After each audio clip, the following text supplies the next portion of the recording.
Coming up on 2020 on ID, the world of teenage parties and the story of one girl assaulted while others stood by and watched and texted their friends.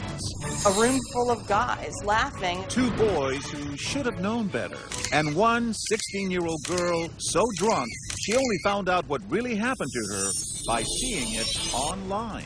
That picture speaks 1,000 words. Her phone's missing, her underwear are missing. It's scary. Man up. Tell me the truth. Revealing police tapes of teens who stood by and watched.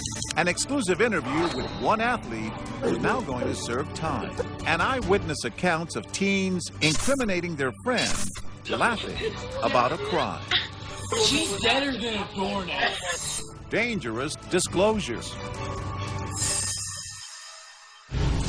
Welcome to 2020 on ID. I'm John Quinones. In some ways, the story you're about to see is an old one. A young girl, a party with too much drinking, a group of much admired athletes. In other ways, it's something that could only have happened today.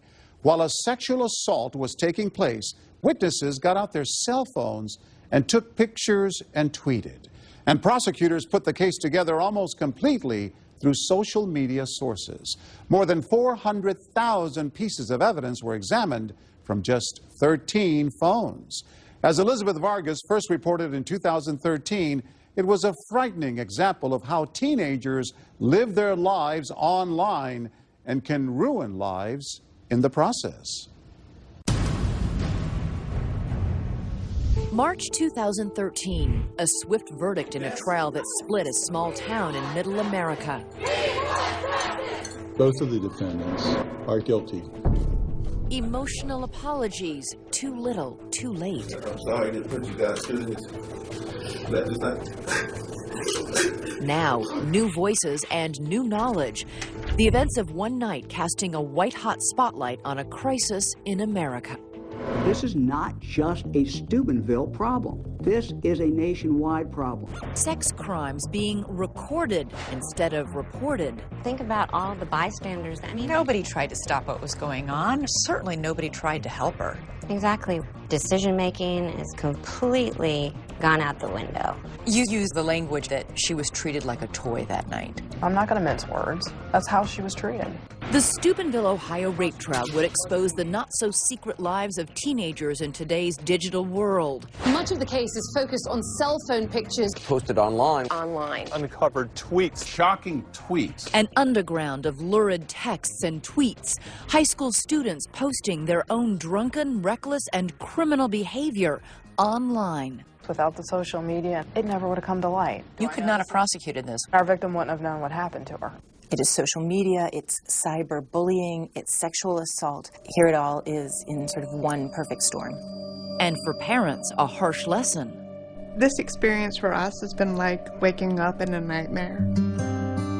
It's a story for everybody who has kids in middle school, in high school, and in college. Those parties are taking place last night, they'll be taking place tonight, and people need to step up and learn from this. Steubenville typically makes headlines for touchdowns, not trials. A football-frenzied town straight out of Friday Night Lights. We're going to play fast. We're going to take what we can get, gentlemen. Do you understand me? Let's show them what we got. Up until recently, Steubenville's claim to fame was being the birthplace of Dean Martin and former porn star Tracy Lords. In the middle of this once thriving, now struggling city of 18,000, nestled on the eastern border of Ohio, stands Harding Stadium, the crown jewel of this former steel town. What is it like in this town on game day? It's a very exciting time.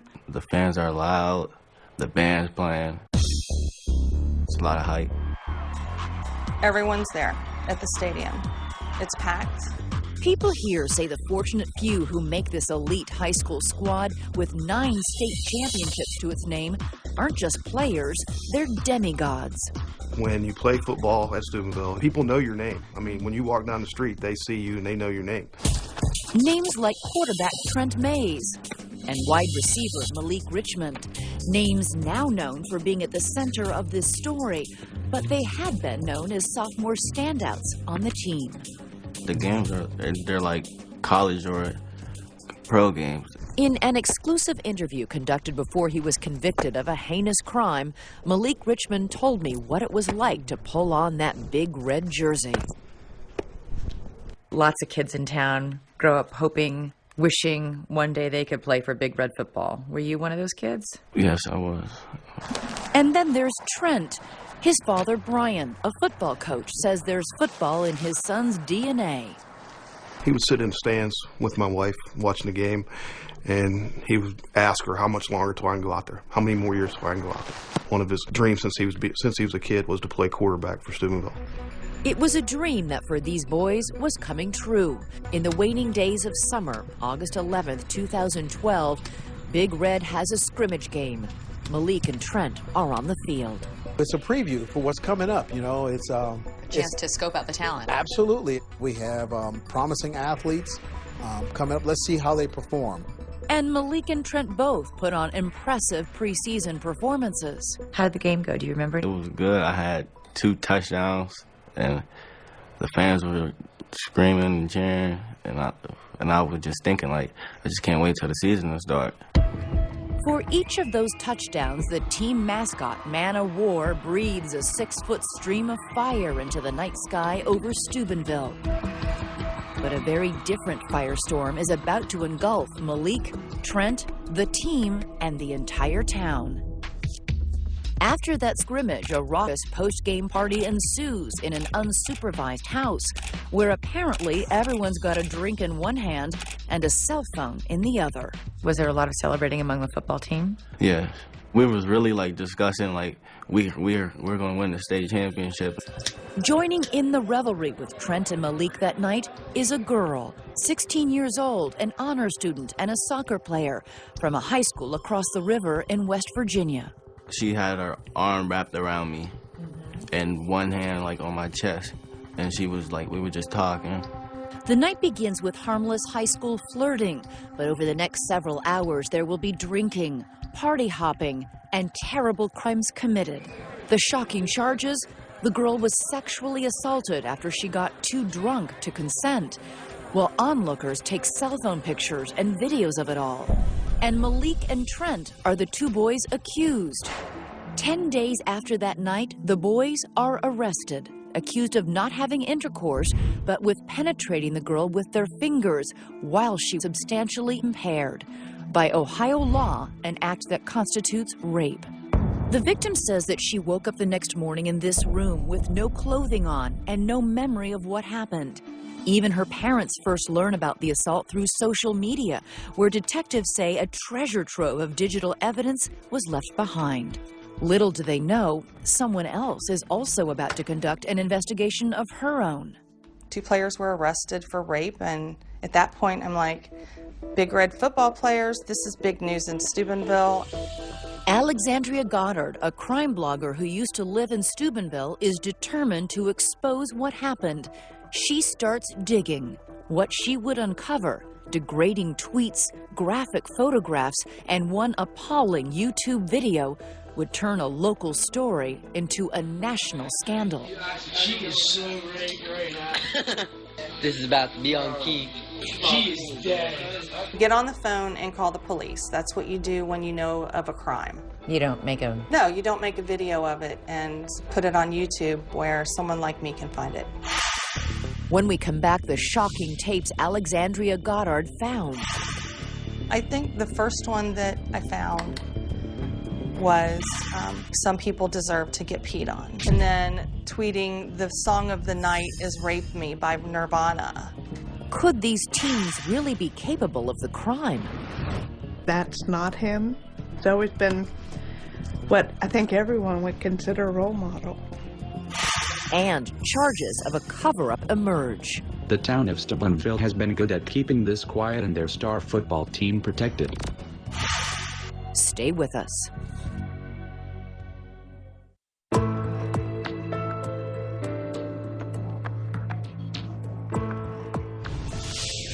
It was a big night in Steubenville, a small town in Ohio, where the local high school football team had just won a preseason game. Members of the team and their fans were party hopping, and the alcohol was flowing freely. Among them, 2 boys on the football team and a 16-year-old girl, an honor student from a neighboring town. What happened that night would be captured in a series of images that millions of people would end up seeing. It would be impossible to forget. Once again, Elizabeth Vargas. If every picture tells a story, prosecutors say this is one of humiliation and helplessness.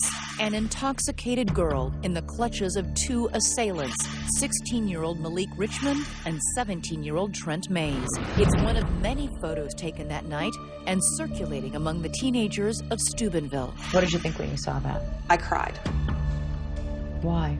It's a very powerful image. Within days of the incident, it is plucked off the internet by former Steubenville resident Alexandria Goddard, a crime blogger who makes a living sleuthing through social media.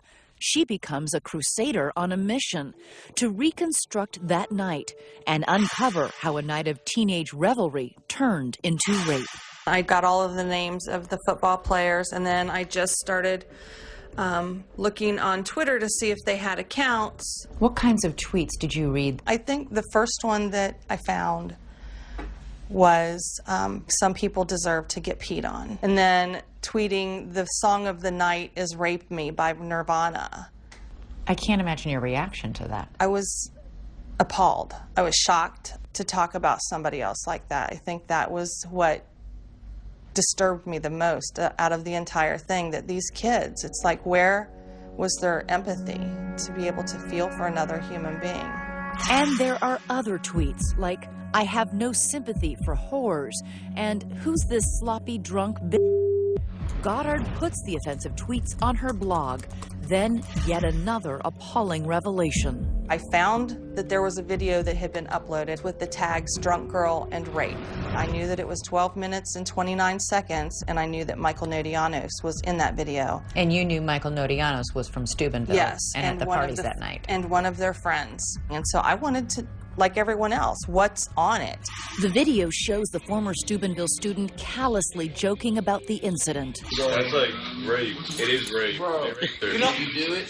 Bro. They raped her. This is the funniest thing I've ever They seen. raped her harder than that cop raped Marcellus Wallace in Pulp Fiction. Goddard's blog piques the interest of another social media watchdog, the mysterious hacker activist group Anonymous, known for its agenda of targeting injustice. It takes things a step further, posting the video online.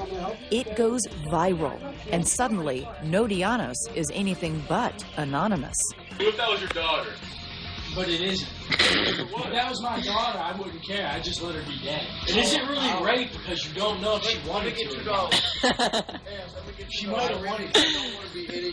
That might have been her final wish. I couldn't listen to it completely all the way through. It was just that upsetting. A room full of guys laughing about someone that they're stating she was raped.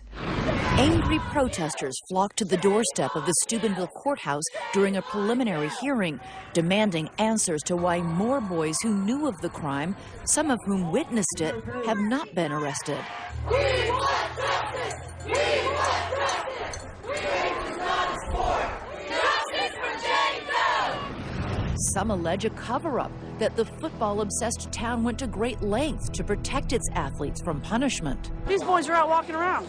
I don't want that trash walking around where I live. The group Anonymous posts its own video, warning anyone it believes involved with the alleged crime to be on notice. The town of Steubenville has been good at keeping this quiet and their star football team protected. We will not sit idly by and watch a group of young men who turn to rape as a game or sport get the pass because of athletic ability and small-town luck. This is a call to arms. At the center of the storm, Trent Mays and Malik Richmond. Before they were tried and convicted, their families gave 2020 exclusive access to their homes, while the boys were under house arrest. The parents say the young men had been normal teenaged boys, never involved in anything criminal before. Linda Mays is Trent's mother. People that know him know that that's not him.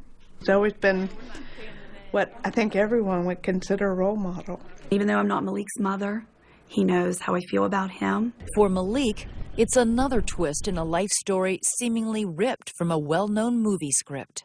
Do you have any place to stay tonight? Don't you dare lie. Come on. Just as in the movie The Blind Side, Jennifer and Greg Agresta took in Malik to help him escape a youth defined by poverty and violence. You had some rough times, didn't you? Yes. One day we were all just sitting in my living room, and all you hear is a big gunshot, and the bullet flew past my cousin's head, and we all just hit the floor. And then my mom she called the police, and we were just laying on the floor until the police came. And basically every house I lived in was the same exact thing. Get shot up. Lots of gunfire? Yeah. His ticket out from bullets and broken homes was sports. At 8 years of age, Malik joined a Pee-wee football team. Greg Agresta was the coach. He always caught my attention because he was very gifted at that time, much more than any other child. I said, this is a special kid. I'm going to do what I can to help him out. The Agrestas took on legal custody of Malik for 2 years, until he was 10 years old. They have remained close ever since. I was looking at your mantle over your shoulder at all the pictures of your family, and Malik is in all of those pictures, or many of them. I mean, was he really a member of your family? Absolutely. But The Blind Side meets Friday Night Lights now meets The Accused. Accused of raping a high school sophomore from across the river, a girl from a close-knit religious family. The world only knows her as 16-year-old Jane Doe. She's a nice girl. You'd want her as your daughter. 2 teens on the verge of a rape conviction, all because a camera's eye captured evidence that would help the prosecution build its case. Police retrace the steps of that drunken night, searching for clues, house by house, cell phone by cell phone, and for the first time, first-hand accounts from Malik and the witnesses. When we come back, what happened that night? I could tell that she was gradually getting more drunk and worse throughout the night. Like that she couldn't walk. A party out of control, a young girl who can't defend herself. So she is isolated, she's alone, she is the most vulnerable because she's that intoxicated. Stay with us.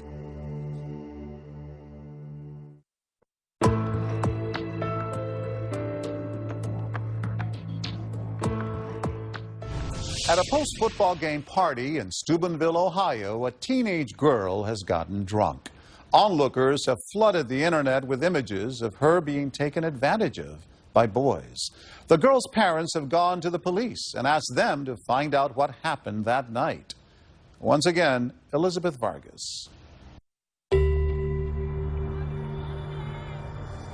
As police begin investigating the case against Malik Richmond and Trent Mays, they can't rely on the victim, 16-year-old Jane Doe, who has no memory of the assault. Instead, they parade a who's who of Steubenville teenagers in to be questioned about what really happened that fateful summer night.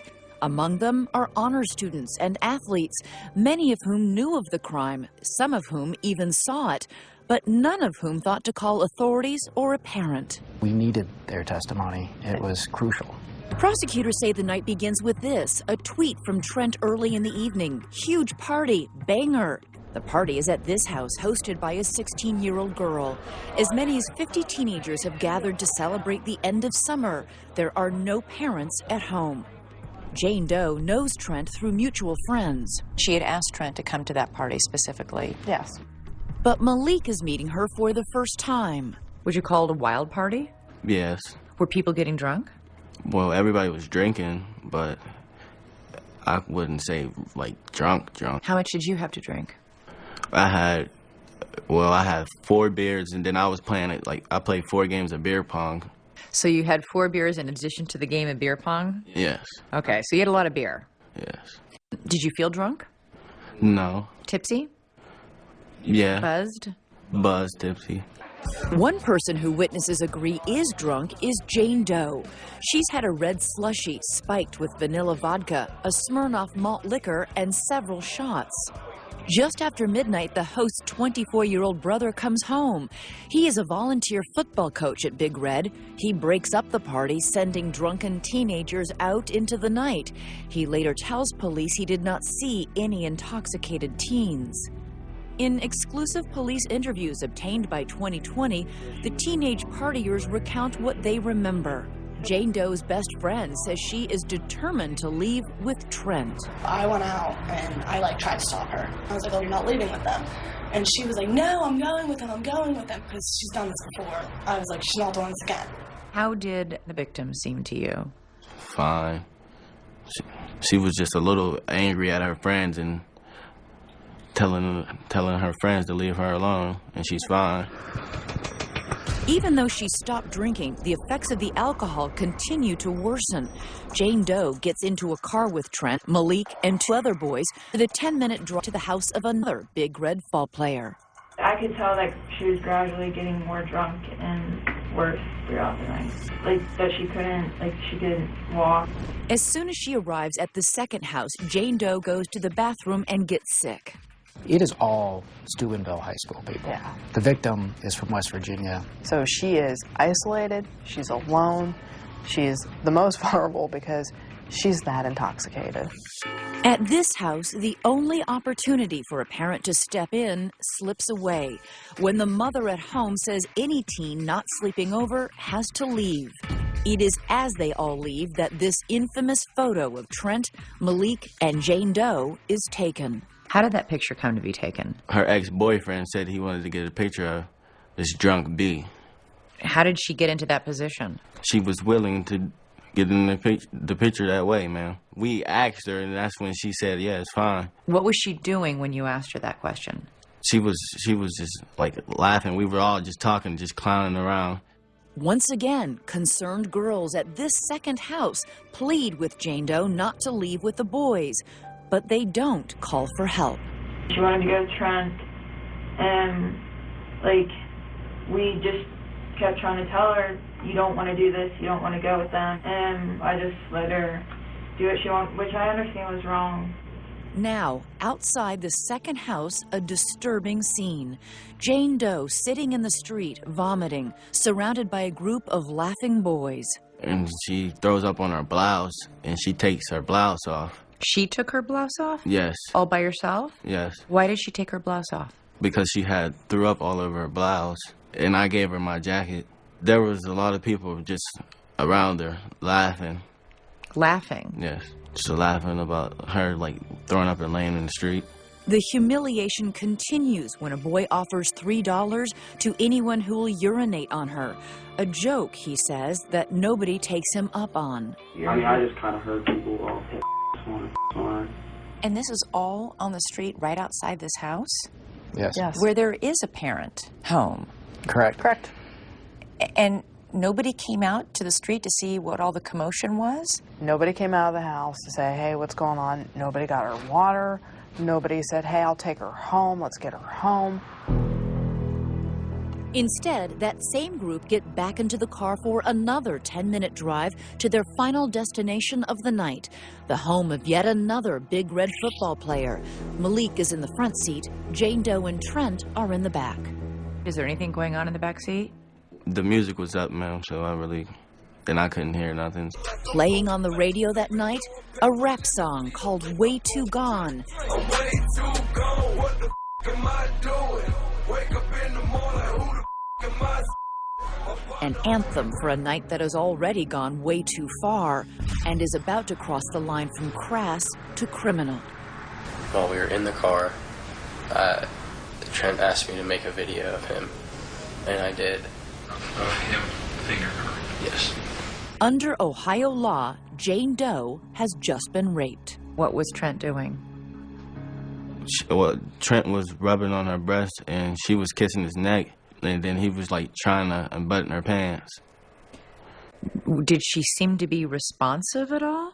No, she was just kissing on Trent's neck. But so she wasn't unconscious? No, ma'am. Around 1:15 in the morning, the group arrives at the third house and heads to the basement, where Jane Doe gets sick yet again. At that point, weren't you thinking she must be really drunk? I really couldn't tell you. So you weren't thinking that a girl who keeps repeatedly throwing up was pretty drunk? No, because it's natural. You see that a lot? Yeah. At parties? Not just at parties. You see it everywhere. You can see that at a football game. You can see that at a concert. You can see that anywhere. And even though other witnesses say that she looked way out of it, that she was stumbling and slurring her words, you never saw her stumbling and slurring? No. Ever? During Ever. that entire night? No. She was having problems with coordination, vomiting. She was very drunk, and they had to have known it. Nevertheless, another sexual assault is about to occur, and this time witnesses say Malik goes from being a bystander to a participant. What's the very first thing that happened when you got on the stairs? And they started fingering her on the floor, and they were both fingering her. On this issue, Malik's attorney would not allow him to comment. What I'm saying is that nothing happened that evening non-consensual. There is no evidence to suggest that she was unconscious while laying there naked on that basement floor. But other witnesses that night say she was very, very impaired, that she was stumbling, falling over. How is that not a heavily intoxicated girl? No witness ever used the word impaired. You don't think being drunk means being impaired? Substantially impaired to the point where you can't consent is the issue. But this witness tells police during the assault in the basement the girl is unresponsive and that Trent takes nude photos of her, creating more digital evidence that will eventually lead to his conviction. That's what I was trying to tell him. He needs to go sleep, stop. But it doesn't stop. That same teenager later tells police he takes out his phone, but instead of calling for help on his way out, he too takes pictures. How many pictures did you take while you were at the house? But there were 2. Those pictures would eventually be deleted, but not before other boys see them, including Michael Nodianos, who reacts with that repulsive 12-minute rant. She's at least like 14. She's deader than a doornail.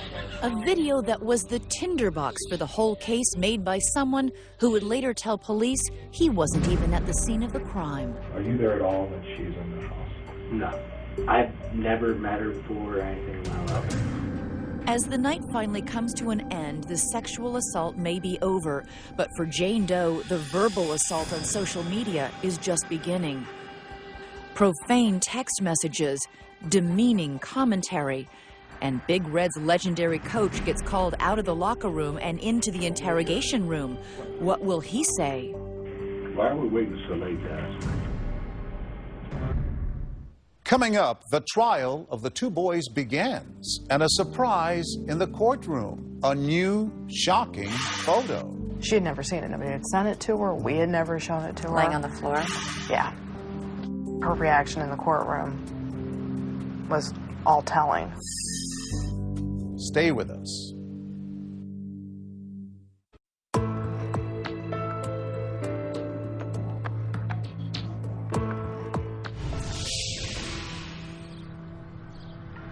An end of summer Sunday morning, the morning after. The 16-year-old girl wakes up in a strange house. The scene of the crime, a basement rec room, couches, a dollhouse, and other playthings, where boys not much more than children themselves used a girl like a toy. The 16-year-old who lives there later describes the morning to police. And when I came back downstairs, they were all starting to wake up. Okay. And that's when she started to put her clothes back on. And what was she saying when she was putting her clothes back on? nothing really. I feel like she was still kind of drunk when she woke up. How did she seem that morning when you guys all woke up? She's fine. Just the only thing that she was really looking for was her phone. Her phone's missing, her underwear are missing, her shoes are missing, her earrings are missing. She doesn't know where she's at. It's scary.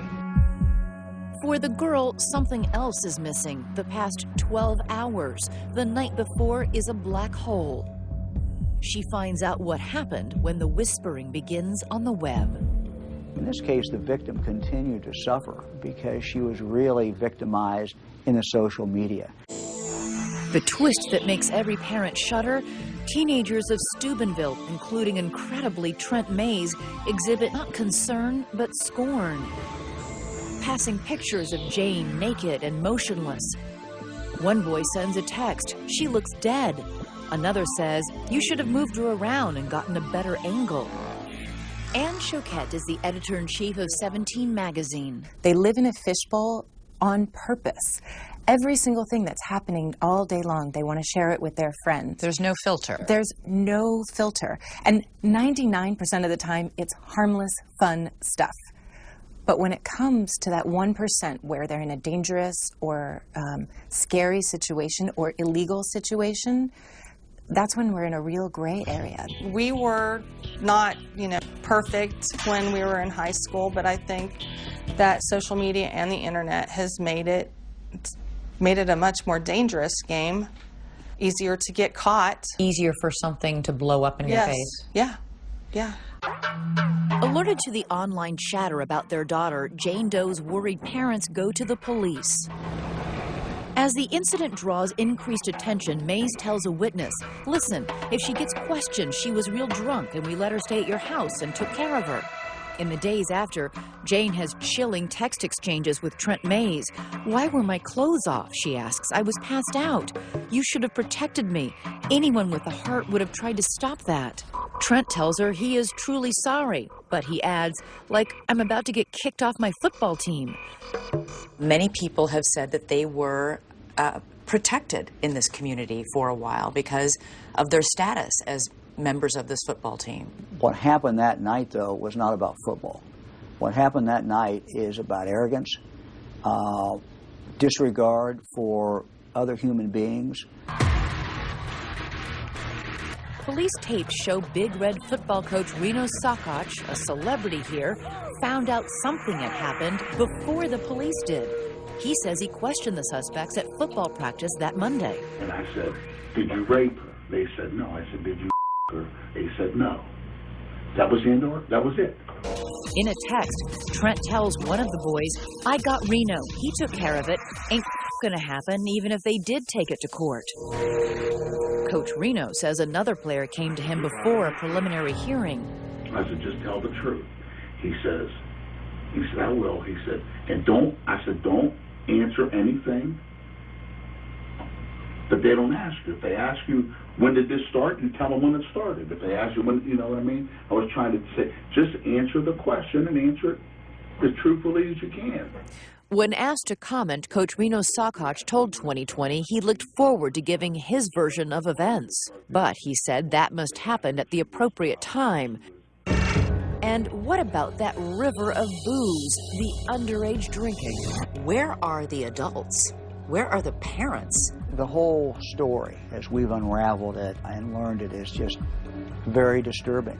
Where were the parents? It's a wake-up call. It's an absolute wake-up call. Many here saying the real question is what's going on everywhere with kids and cell phones and sex. When you get your cell phone, it doesn't come with a user's manual. They think this sounds fun.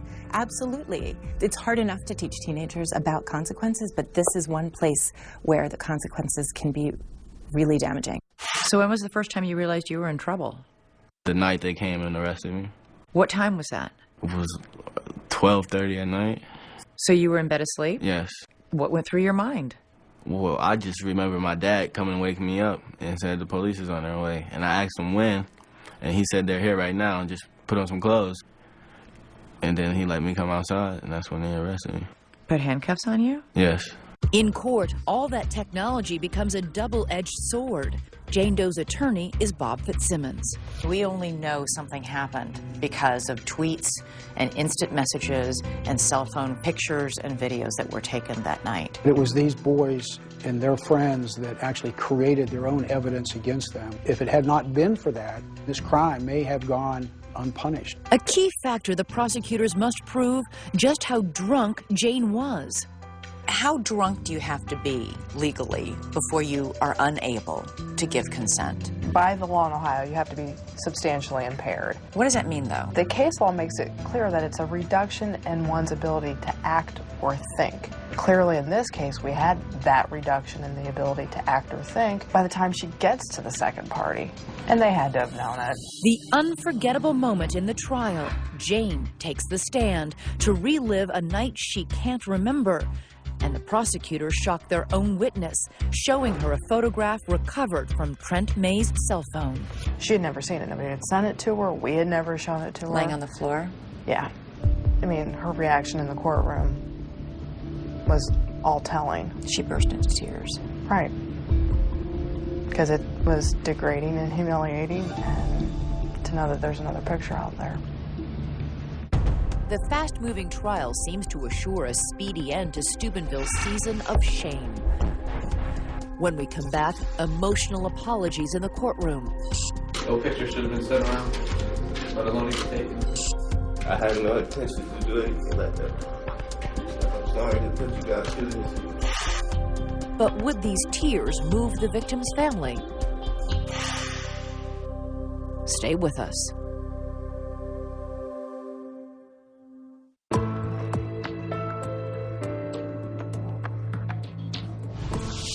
The once obscure town of Steubenville, Ohio, has become famous. The trial for rape of 2 high school football stars and the revelation that teens texted and tweeted photos of the victim has shocked the public. And as the trial nears its end, people all over the country are waiting to hear the outcome. Once again, Elizabeth Vargas. Many of the things that we learned during this trial Before the verdict, that our children were saying and doing before the first witness testified, were profane, were ugly, with alcohol consumption shown. before the trial of Trent Mays and Malik Richmond ever began, the high school athletes charged with rape had already won their biggest courtroom victory. Both of these defendants could have been tried in the adult court. I mean, if they were adults, they'd be going for up to 11 years into Ohio's prisons. They've already gotten a huge break. A huge break, but also their last. In a Steubenville courtroom, the verdict. And it is the court's decision that both of the defendants are hereby adjudicated delinquent beyond a reasonable doubt on all 3 counts as charged. It's similar to a finding of guilty in the adult court. It provokes an outpouring of emotion.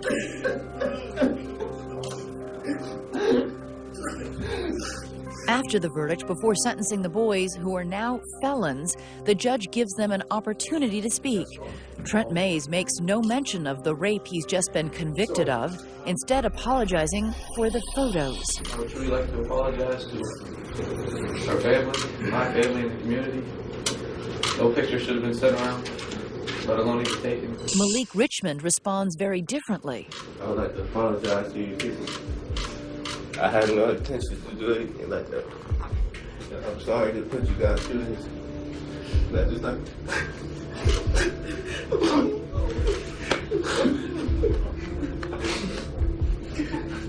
His first instinct was, I want to speak to that family, and he apologized in a way, unless he's a great actor, you have to say it was genuine. I watched the 2 boys in court, and it was actually hard. I could feel for them. Jane Doe's attorney, Bob Fitzsimmons, says the girl's mother had planned to stay outside the courtroom during the verdict. And when she saw what happened and the emotions with the 2 defendants, she actually wanted to come in because they were apologizing to her and the family, and she wanted to accept that. Does she forgive him? She does. Only the prosecutors, it seems, were not moved. The way we viewed the emotion, and we would have liked to have seen that on the night of August 12th. A little bit of compassion for another human being. In the end, the judge sentenced Malik Richmond to 1 year for rape. Trent Mays got a year for rape and another year for those nude photos he took of Jane Doe. But in a city eager for closure, the healing will have to wait. Within hours of the verdict, Ohio Attorney General Mike DeWine jolts the community, announcing a grand jury will consider widening the case. We cannot bring finality to this matter without the convening of a grand jury. What are the chances other people will be, in fact, indicted in this whole sordid story? I owe it to the Steubenville community really to get this over with as quickly as we can. But at the same time, I understand that the community has to feel that justice was done. Are you going to look into charging parents with failing to supervise these kids? I'm not going to say the parents will face charges. I'm not going to say they won't face charges. But that does include the football coach. That would include anybody who has had any information about what occurred that night. The Ohio law seems pretty clear. If you know about a felony, you have an obligation, a duty to report it, right? You have to actually have knowledge that this is a felony that is occurring. So is it possible Trent Mays and Malik Richmond didn't even know they were committing rape? Is that why, in our pre-trial interview with sincerity in his voice, Richmond told me this? I realized that I was doing wrong by drinking and partying, but I really I didn't rape anybody. I didn't witness a rape going on. And if I would have thought that somebody was being raped or anything like that, I would have stopped it. Because that's been a lot of the criticism of the other boys in the case. Everybody was sort of laughing at her, but nobody was helping her. I really just think that everybody was just had a few drinks in them and they wasn't really thinking the right way. Nobody was thinking clearly? Yes, I think everybody was just out of their minds. That may be the most troubling revelation of the whole case. The idea that some kids today are awash in a pornified social media world with nude cell phone photos and explicit texting and may no longer know where that line is between cool and crime. All these boys' cell phones and some of the girls' cell phones contain pictures of girls and boys in various states of undress. This is just part of teen culture these days. What teens don't understand is that there are real-world consequences for their online behavior, that once it's out there, you can't take it back. The trial may be over, but the collateral damage continues. Michael Nodianos, who posted that heartless video, had a full-ride academic scholarship to college. He has now left school. With some sober reflection, he is ashamed and embarrassed to hear them himself. As for Jane Doe, she is ready to reclaim her real name and her life. What can you tell me about Jane? Jane's a nice, little, neat high school girl that is a young lady trying to have a good life and trying to move on with her life right now.